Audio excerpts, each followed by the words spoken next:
Hi everyone, ঘড়িতে বাজে 7:30 আর আমি স্নান করে রেডি হয়ে গেছি।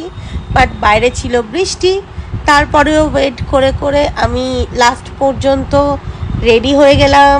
আর এই পারফিউমটা মেখে নিলাম, খুব আর্তি একটা স্মেল। অ্যান্ড হাই, আমি মেকআপ আর্টিস্ট সারিকা। তো আমি রেডি হয়ে অ্যাকচুয়ালি বেরিয়ে গেলাম আজকের ব্রাইডের লোকেশনের উদ্দেশ্যে। লোকেশন ছিল রাজ ব্যাঙ্কুয়েট ভাঙর।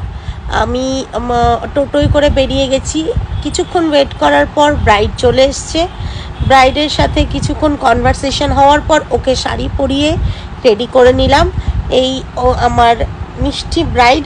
ওর আই মেকআপটা কমপ্লিট করে মোটামুটি ফুল মেকআপ করে জাস্ট কলকাটা বাদ রেখে আমি চলে এসেছিলাম আমার বাড়ির স্টুডিওতে। ওখানে এসছিল একটা দিদি মেকআপ করতে, দিদির নাম সুমি। একটা অদ্ভুত বিষয় হলো, এই সুমিদির নামও সারিকা পারভিন।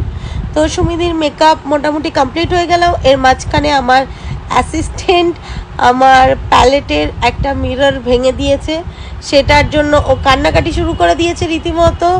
আর সুমিদির মেকআপ মোটামুটি ততক্ষণে ডান হয়ে গেছিল। কারণ আমার এখানটায় প্রবলেম হতে পারে। আমার অ্যাসিস্ট্যান্টরা খুব ভালো, কিন্তু আনফর্চুনেটলি মাঝে মধ্যে এরকম ইনসিডেন্ট হয়ে থাকে, ইটস নর্মাল। তো এই হলো সুমিদির ফাইনাল লুক। আর এরপরেই দেখাবো আমার আগের ব্রাইডের লুক। এই ওর লুক কমপ্লিট। তো কেমন লাগলো অবশ্যই জানিও। তারপর আমি দুপুরে রেস্ট করছিলাম, তখন আরেকটা পার্টি মেকআপের জন্য কল এসেছিল আর আমি আবার টোটোয় করে বেরিয়ে গেলাম। আর এই লোকেশন ছিল ঘটকপুকুর। এই মিষ্টি আমার ক্লায়েন্ট, ওর মেকআপটা দারুণ লাগছিল। তারপর সন্ধে হয়ে গেল, আমরা বেরিয়ে গেলাম বাড়ির উদ্দেশ্যে। বাড়ি পৌঁছে দেখি তানিয়া দিয়ে এসছে।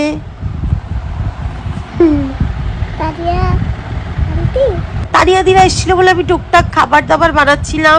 নাচোস ভেজে দিলাম বাচ্চাদের জন্য, ওরা এনজয় করছিল।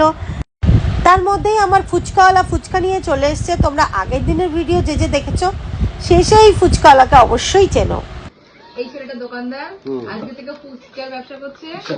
আজকে থেকে না, আজকে থেকে না, আগের দিন থেকে।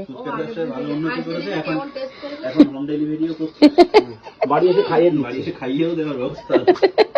ভাই ফুচকাটা দারুণ হয়েছে। ফুচকাওয়ালা কাকু ফুচকা দেওয়ার পর আমরা ফুচকা টুচকা খেয়ে তারপর তানিয়া দিরা চলে গেল আর আমরাও ঘুমিয়ে পড়লাম। আজকের মতো এইটুকুই, tata, bye bye, good night. কে বলবে? তুমি বলে দাও।